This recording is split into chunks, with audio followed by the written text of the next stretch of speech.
Hey, my friend, what's up? Do you want to know exactly how you can reverse your aging right now? Would you like to live like you're 25 again? Do you want to know the big advancements in the next 10 to 20 years that will help you live decades longer? Do you want to get an idea of the breakthroughs that are even further that may allow you to live to 150 or 200 years old, all while potentially living in a 25-year-old body? If that sounds amazing, and if you're interested, then stay tuned for this fascinating interview with Sergey Young, who runs a huge longevity VC fund. Yes, Sergey is actively investing in the technologies that will get us there. So he isn't exactly hoping and praying, he's putting his money where his mouth is. All of that coming up in the interview. If you're interested in getting thicker, fuller, and stronger hair, then make sure to check out fullyvital.com for a simple hair growth system that is easy to use and 100% natural. They're combining some science-based ways that you can use right now to start growing your hair fast. Check out fullyvital.com, and I'll also include a link down below. Finally, make sure to subscribe to this YouTube channel so you can get notified when we release new videos. Our goal on this channel is to help you look and feel younger so you can live your most confident and adventurous life. With that said, let's get right on with the interview. Hey friends, welcome back to the Anti-Aging Hacks podcast. Today I have a very special guest that I'm super excited about. His name is Sergey Young, and he's a longevity investor and a visionary with a mission to extend healthy lifespans of 1 billion people. That's billion with a B.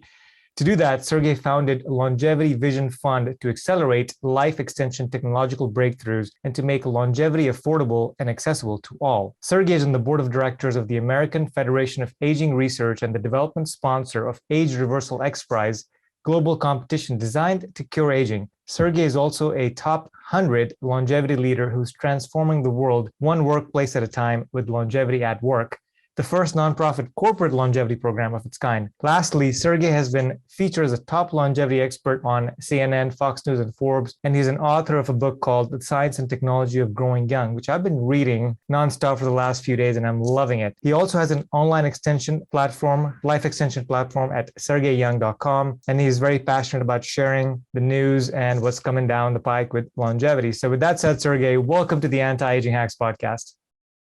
Thank you. Thanks, Faraz. Hi, guys. I'm so excited to be here with you today. So I am super, super excited because I heard of you many years ago, first of all, but my friend Sharon, she had an event where you spoke at remotely. This was in 2019. And I was like, Sergey seems very interesting and he's investing in all these funds. So I've been kind of following your work for the last couple of years. And so I'm very glad that you are on my show. So I appreciate that.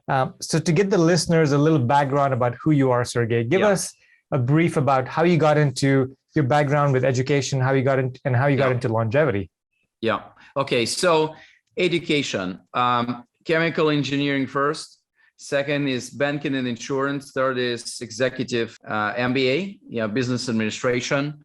And because I was like from pretty poor family, born back in USSR, then Russia after Perestroika, I actually managed to study full time and work full time, which is probably, relatively impossible these days, but I did manage to do this a couple of decades ago. So, and if you look at my professional experience, I started in business consulting, spent a few years with McKinsey, working on strategic projects. And then I quickly moved to private equity. I really like the field of investments because, you work with portfolio of companies and it's almost like a different babies, right? You need to cherish them. You need to, think about their own development.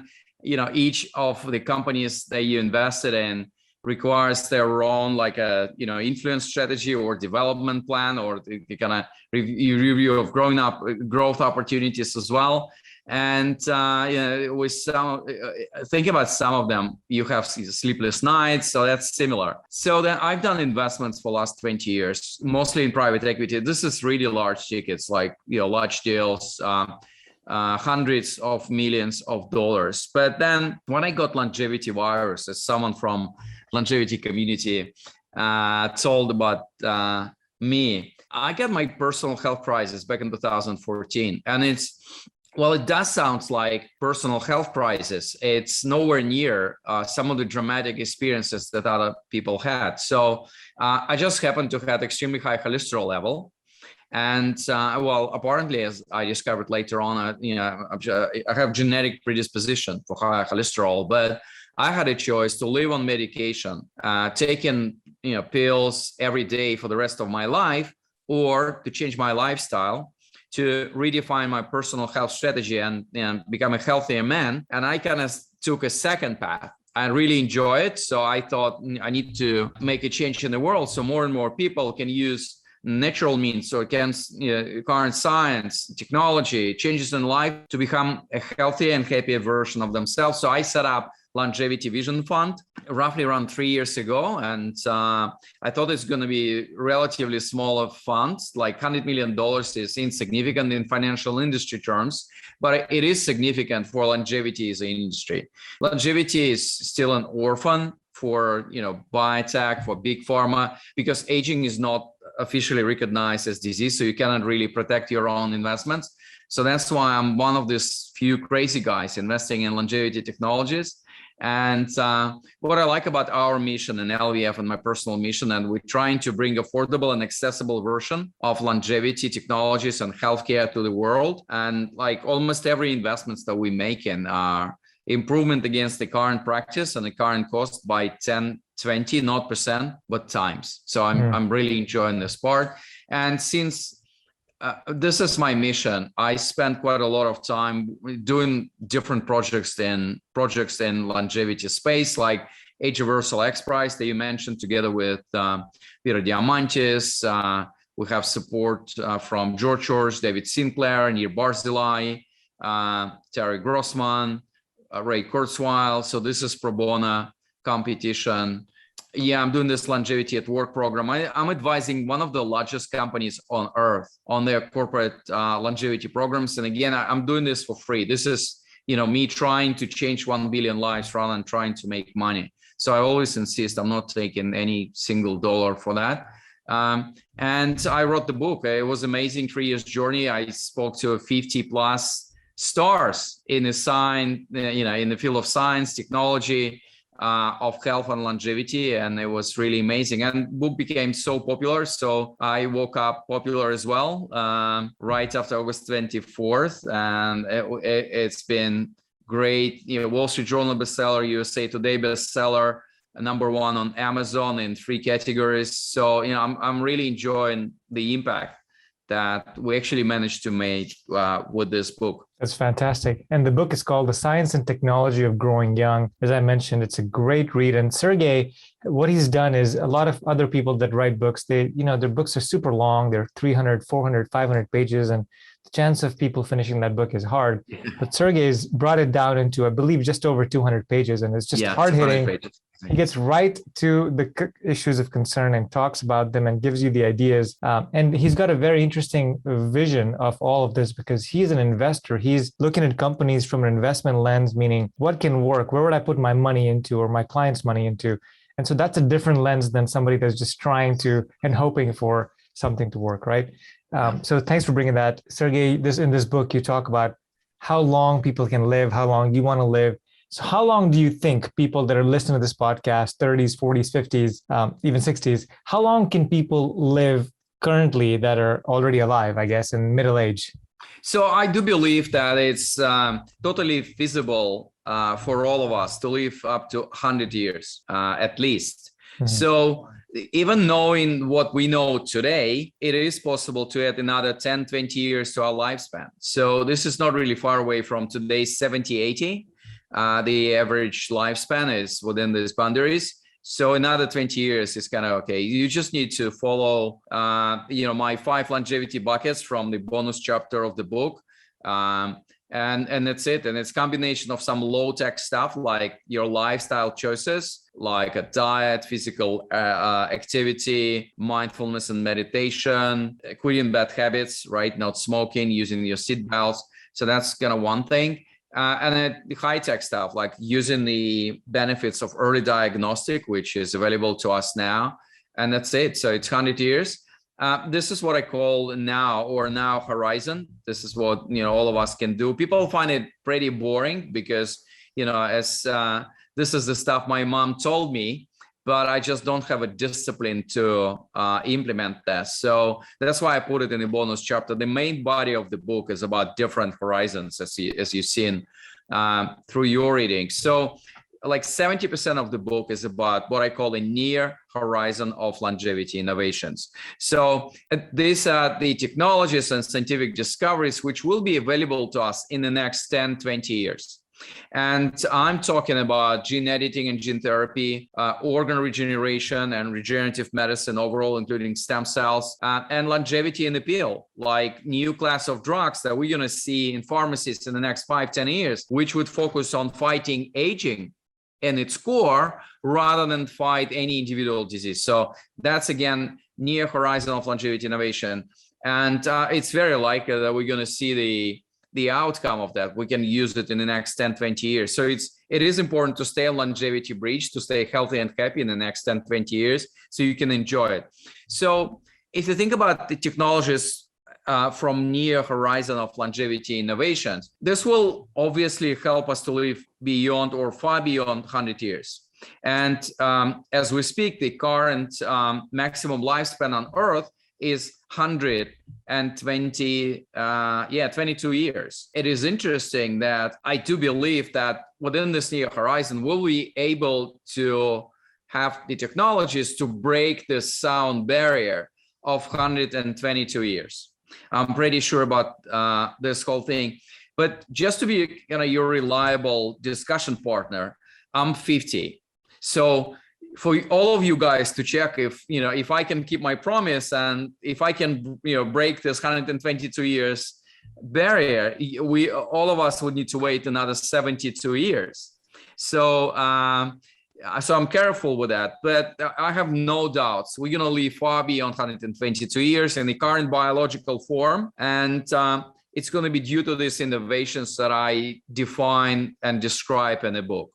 And probably most promising one is actually gene editing and gene therapy, because that's the opportunity for us to manage, revise, even rewrite 3,000 genes in our DNA, which we call longevity genes. That these are the genes which are responsible for longer, healthier, and happier living. So that's the near horizon. And then 2 final chapters of the book is about what I call a far horizon of longevity innovations. And so one chapter is about technologies, the other chapter is about ethics. So that's pretty important. Technologies, well, if you think about how the world will look like when we're all going to live beyond 150 years, well, I can tell you that I think it's extremely unlikely that we're going to live in our current biological form. So it's going to be a world of integration when we're going to, leave this biological perspective on human body and mind, but complement this with technological or engineering perspective. So man and machine will become one. And I'm talking about the world of human avatars, both in virtual and robotic forms. I'm talking about the world of human brain AI integration, world which will consist of Internet of Bodies. So we know Internet of Things today, but all of us going to be full of sensors. Yeah, and we're going to be interconnected. Obviously, they're going to be, more implantable and kind of easy to wear than what I have right now, including my continuous glucose monitor right here. We're all going to be interconnected. Artificial intelligence algorithm will always review the data at this like real time, our health data from real time, and will help us to manage all the major health risks for all of us. At the day one, as early as possible. And our blood will be full of nanobots, which will fight with emergent cancer cells, etc. So it's going to be a completely different world. It's going to be completely different humans, whether we want it or not. But let me just finish this story with a subject that I call in the last chapter, morality of immortality. I do believe that in 20 years from now, the biggest obstacles for integration between man and machine, for the biggest obstacles for use of the best and modern technologies that we're currently developing is not going to be in the field of science. It's not going to be in the field of technology, but it's going to be in the field of ethics and regulation. We have created technologies to extend our life, but we haven't created life that we want to extend. That's why 60 to 80% of people, depending on the country where you ask this question, they wouldn't want to add even like single year to their lifespan. And that's really worrying. Yeah.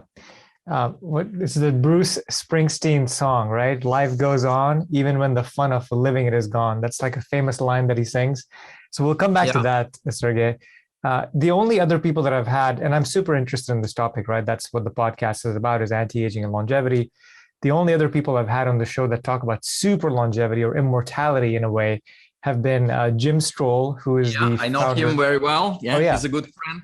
Yeah, Jim's a friend of mine as well. And so I love his event that he throws every year, RatFest. But he talks about this as well. So I want to talk to you about all of those and have some specific questions, Sergey. But let's come back to the boring part of the here and now. Let's say that for people to live to 100, they have to do a few things, and maybe diagnostics and checkups with the physician is very important. Now, you and I know this, that healthcare in the world, in America and everywhere, is very complicated because we get 15 minutes with the physician and we're living in a symptoms and diagnostics world, right? So you have a symptom, here's a drug, go use this drug for the rest of your life. With cholesterol, as you mentioned, these doctors that we're talking to, primary care physicians, are not knowledgeable about longevity, what the perfect markers need to be, right? Or they need to optimize them even more, but they're not worried about that. So how do we get the right kind of diagnostics today just to live to 100? Yeah. Okay. So great question. This is my favorite horizon. I mean, in fact, I created this whole near and far horizon to get people excited, but so then I can feed you like with what we can do now. So it's not boring for me, hopefully not for our audience. A few thoughts here. Number one, well, think about this. We delegated all our health-related decisions to other parties, healthcare providers, insurance companies, big pharma, big food regulators. We need to have our voice there. I'm not saying you need to become a doctor, but right now, our input is zero or close to zero. I just had a chat with a good friend of mine from the Bay Area, from California. So she went to doctor and he's like, okay, I can see your problem. Here's prescription. I send it to the pharmacy. You're going to receive the pills and you just need to take a couple of pills every day.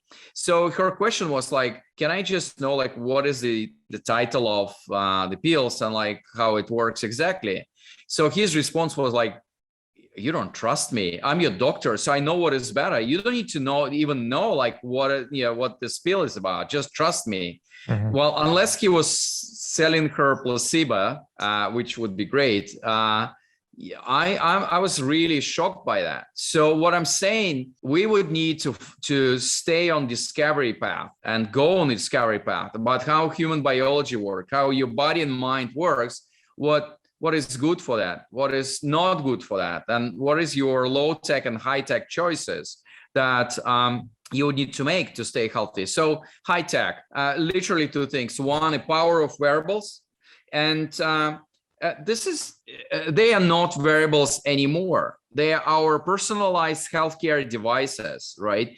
Apple or Samsung Watch or Fitbit would add blood pressure monitor and glucose monitor, so I don't need to wear it separately in the next few generation of watch or wearables. And that's it. This is it's going to be roughly 90% of my health information, in addition to what they're already collecting, which I would like to know. So then you just apply AI and then you receive the warning as early as possible before disease will manifest itself, and you go to see doctor with a lot of symptoms, right? And the only choice that you have is drugs, right? Or surgery. So high tech way number one is power of wearables, recognizing that. I'm wearables agnostic, as you can see. I'm trying Whoop for the last 2 months. Apple Watch, I'm using Oura Ring to measure my sleep efficiency. I'm using levels or, even like device from Abbott to see a relationship between my food and drink intake and my glucose level in my blood. So this is really enjoyable. This is so interesting.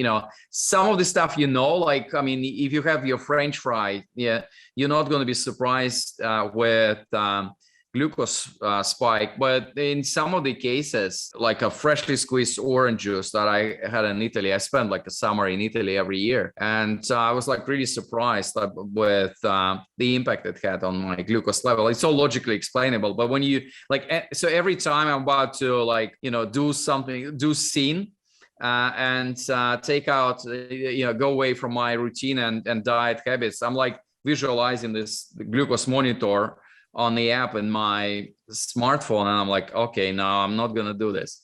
Yeah. So the health tech way number 2 is just using the power of early diagnostic that we have today in diagnostic centers.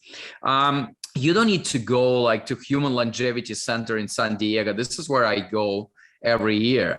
And it's not a rocket science. You just you need to see your doctor and say, I'd like to do medical screening every year, and it should be as comprehensive as possible. And I'd like to know all the early signs of 4 killer diseases, which are responsible for 90% of deaths after the age of 50. And we all know that. So that's cancer, heart disease, diabetes, and neurodegenerative diseases. We have pretty good level of understanding and diagnostic of the first 3. And unfortunately, on neurodegenerative diseases, we still don't know what we don't know. We're in a square one, but things will change. And so, I've done full body MRI every year in the last few years. It's been amazing. It's a 3 Tesla MRI, and my scans first has been reviewed by AI, and then I have 30 minutes discussion with radiologists. Combination of artificial and human intelligence is the most powerful combination that we can have in diagnostic, right? So my checkup costs a little bit below $5,000, and then some of the people that I know who don't want to use the option of the health plan that they have and just wanted to do it for free, they're like, oh, Sergey, this is expensive. And I'm like, have you looked at your family budget, how much money you spend on food, on just on your car maintenance, right, on the gasoline? And I'm like, this is the most important car, this is the most important tool that I have in this life. We're spending more time and focus and money, financial resources on supporting and maintaining our cars rather than our own bodies. So that's okay. I can go on and on with this, but so the most important day of your life every year is the day of your annual medical screening. Full stop. This is super important. Then low tech. We all know that. Few things. So if you look at my 5 longevity buckets, and it's actually 10 longevity choices, there's more information in the book, in the bonus chapter. That's why bonus chapter is 40 pages long, and it's twice as long as any other chapter in the book. So longevity bucket number 1 is this checkup thing. Number 2 is don't die stupid, just making sure you make responsible and less risky choices in life. So always using the seat belts plus 2 years to your life. Quit smoking, tobacco smoking. This is minus 10 years from your life. If you do smoking, this is crazy. Driving car, not motorcycle. Riding motorcycle is 17 times more dangerous in terms of your mortality risk. Wow. Than driving the car. And where's the peak of motorcycle sales on the age curve is around 45 years, and it's males, right? We that's why we live 3, 5, 7 years shorter lives than our female friends, because we make these stupid choices. You don't need to die by riding a motorcycle. And by the way, arrival of driverless cars will decrease mortality from car accidents by a factor of 10.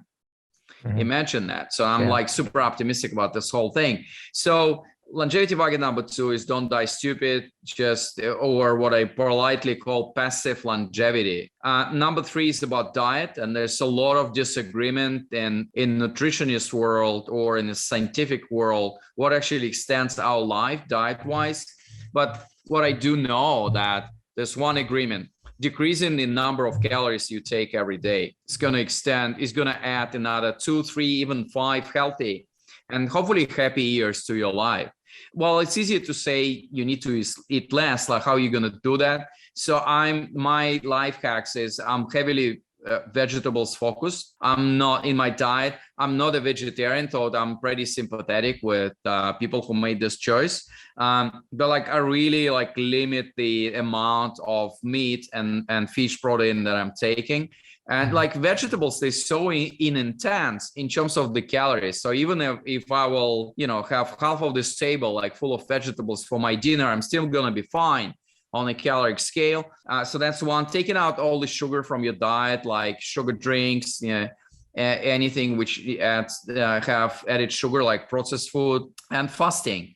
Like, I'm fasting 36 hours every week, Monday evening to Wednesday morning. So in fact, we're speaking on Wednesday. So I just broke my fast.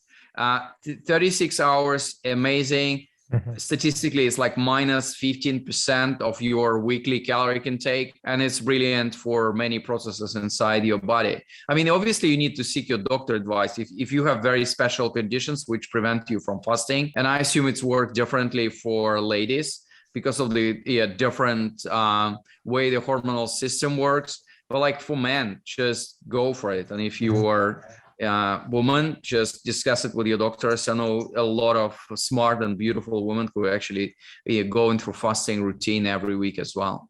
Yeah. So that's number 3. And I have number 4 for you, which is physical activity, and number 5 about mindfulness, meditation, and what I call peace of mind. Fantastic. Those are great, Sergey. Thank you for sharing those. I just want to touch on a couple of things where you mentioned for the first 2 is technology, right? You mentioned you're using multiple pieces of technology to monitor what's going on in your body. And I think these are so cheap and so available to majority of the world now. I have, more tech gadgets than I know what to do with, but you can measure your heart rate. You can measure your sleep scores, like you mentioned. You can measure, like your resting heart rate while you sleep. That alone is an indicator of how your heart's doing. So there's a lot of things we can do. And then obviously the glucose monitors, those are amazing because they just stay in your body. So that's good. And then just another thing to just reiterate on what you just said, that orange juice, I had a similar epiphany with my continuous glucose monitor. I used to drink once a week. I would reward myself with, coffee from a Starbucks, like, Americano with hazelnut, right? Just hazelnut, and then not eat till noon or whatever. But I noticed that my glucose jumped 40 or 50 points just from that alone. And I'm like, man, I'm healthy. I work out. So anyway, life change, never drinking that stupid drink ever again in my life, right? That's what happens is you start to shift your long-term habits, and those make all the difference. The other thing we talked about is the screening with Human Longevity Inc.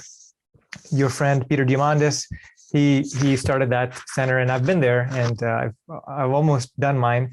So that's important to get a routine diagnostic done. And they're very advanced in what they're doing. They have 150 gigs of data, I believe, that they collect on you, and the combination of AI and humans, amazing. I'm part of this Baltimore longitudinal study on aging with the NIA in Baltimore, and that's a 70-year longitudinal study. And so they measure a lot of, maybe not the same, but a lot of similar things, but they don't give you all the data. I'm like, give me my data, guys. So hopefully, I don't know what the NIA is doing with that data. Maybe somebody can get it from them. But they do tell you if there's any problems, any things that you should look for. So they'll give you that report and tell you to take it to your doctor. So that's good. At least it's diagnostic that way.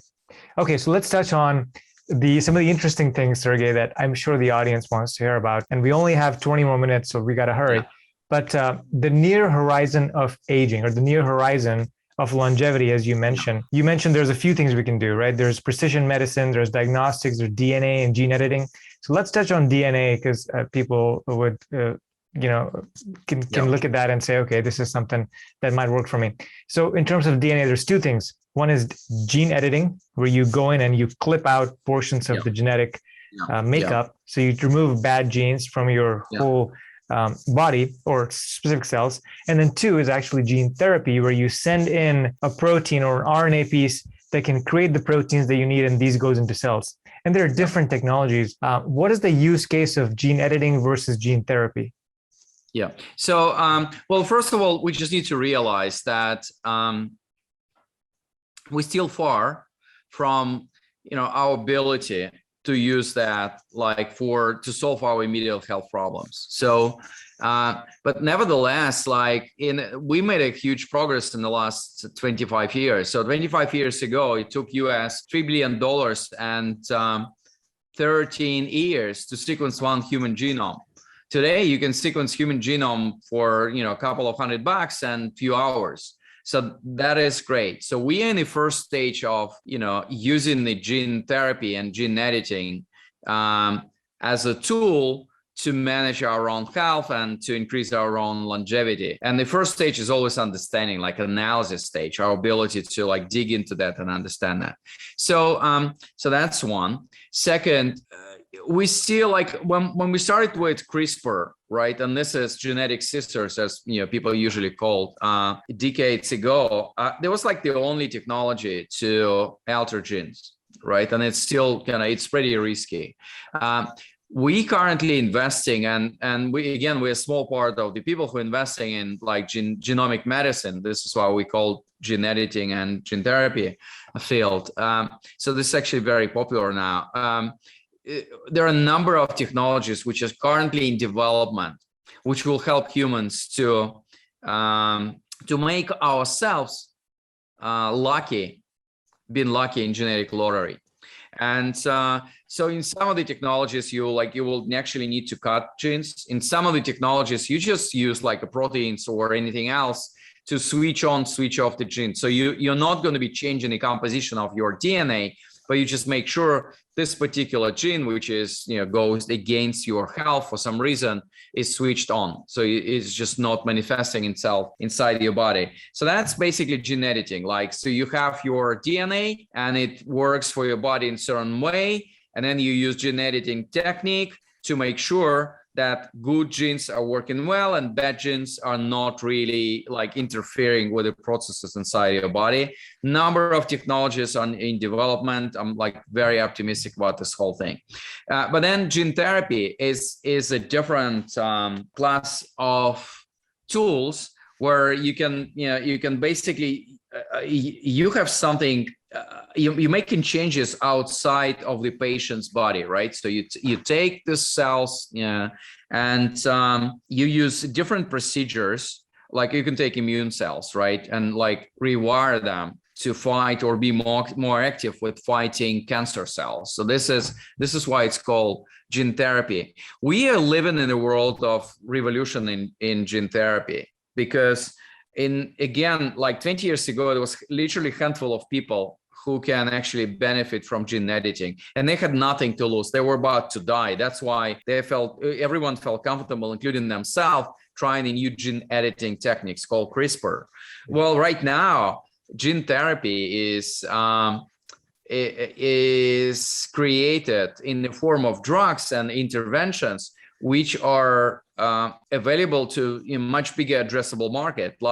We have gene therapy drug. I forgot what was the name of this drug, which actually helps you to decrease cholesterol level. And high cholesterol is a risk factor for your heart disease. So I'm decreasing my high cholesterol level with my lifestyle intervention, but for some of the people, they actually want the drug to decrease that.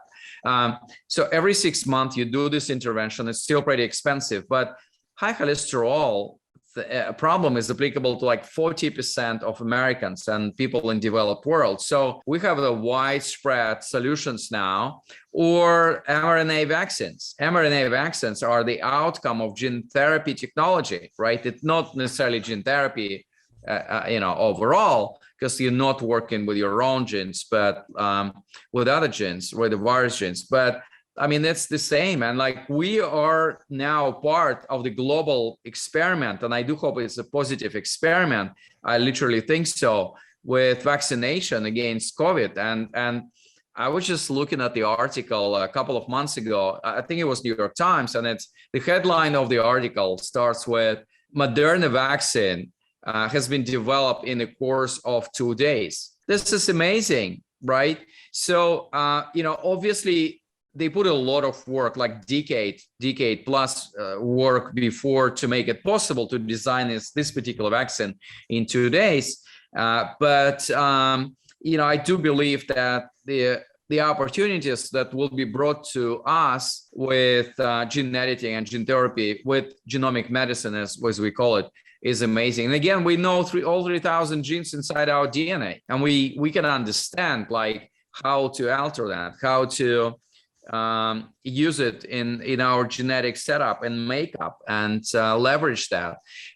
Otherwise, so I've done full genome sequencing as a part of my human longevity checkup. In majority of cases, I think in 90 to 95% of cases, it's very unlikely you'll receive something of the high risk level in your genetic setup that you are not aware of, right? In the age of 50, like let's use me as an example. So I have like a low risk and medium risk area in my genetic setup. So I've been lucky one. But there was some of the people, right? This genome sequencing and the outcome of genome sequencing test can be transformational.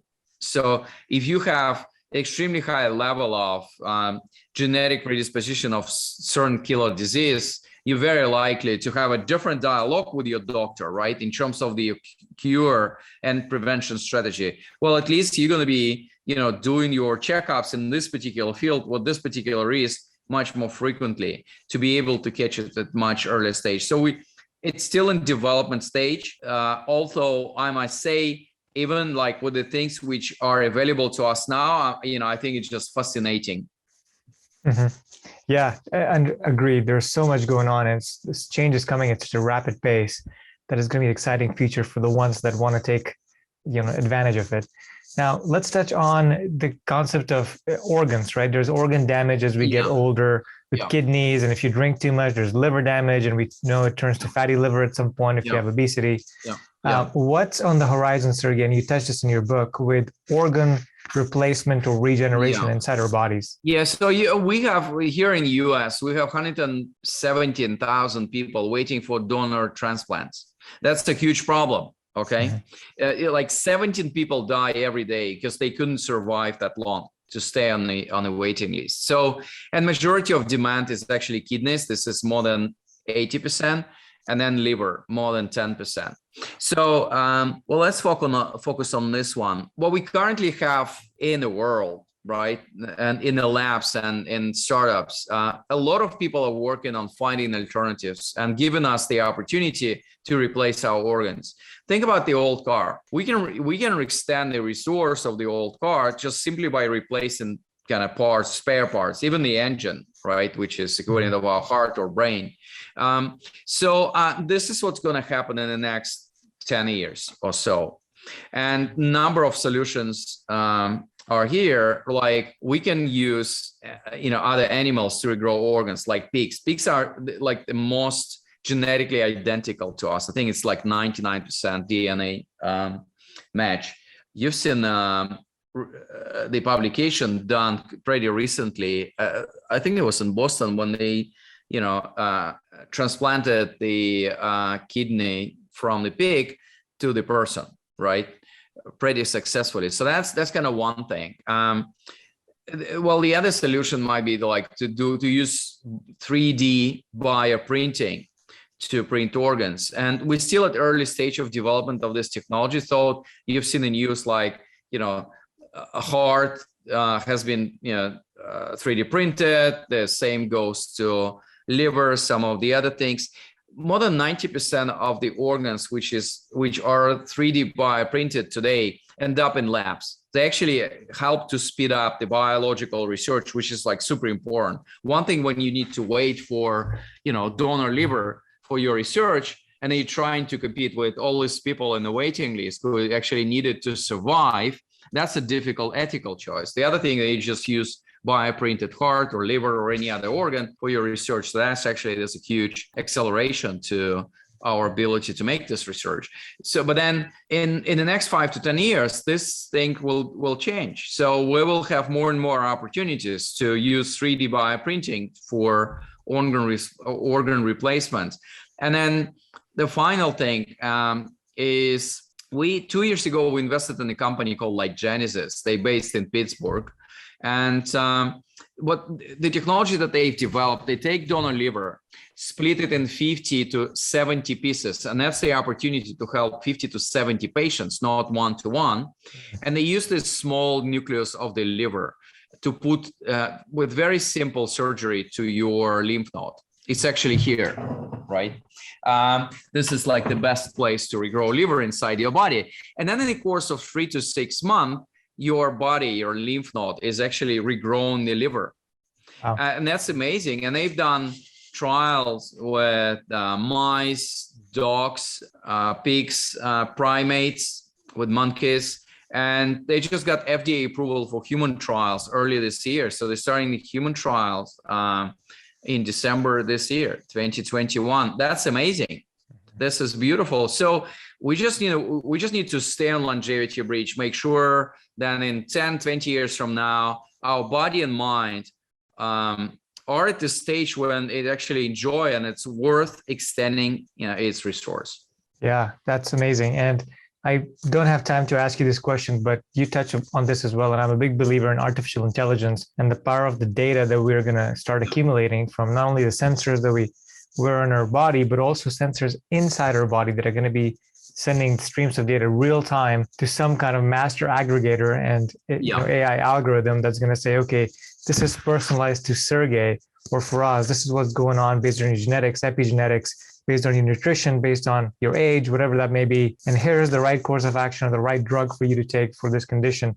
And even from a proactive standpoint, right? It's like, oh, your heartbeat's been off for 3 days. Something's going on. We know exactly what's up. And it's healed. Like you get healed pretty quickly. So on this same note, I want to touch on when we're living to 150, let's say that we're both 150, right, Sergey? What's going to be inside our bodies? How are we going to sleep? Like, are we going to be healing in real time? Like, what's going to be the interplay of technology? Yeah, I couldn't really offer you, any reliable picture outside of my kind of sci-fi dreaming, right? So, and again, it's Internet of Bodies. I know people who are working on nanobots, both for diagnostic purposes and for like healing purposes as well. Human brain AI integration is right here, and Elon Musk and so many other entrepreneurs and scientists are working on that. Avatars. We actually haven't invested in avatars because robotic avatars world is competing with virtual avatar. So it's just much easier to recreate myself in the virtual world in a digital form rather than my biological or my like a material robotic form. So that's going to happen. But some of the things which we have now is just amazing, like Neuralink, right? And Elon. Think about people who are suffering from neurodegenerative disease today. I don't know if you watched the movie called The Father with Sir Anthony Hopkins. Amazing movie done through the eyes of person who's suffering from dementia. This is heartbreaking movie. And I'm always thinking, and Anthony Hopkins obviously is a great actor, right?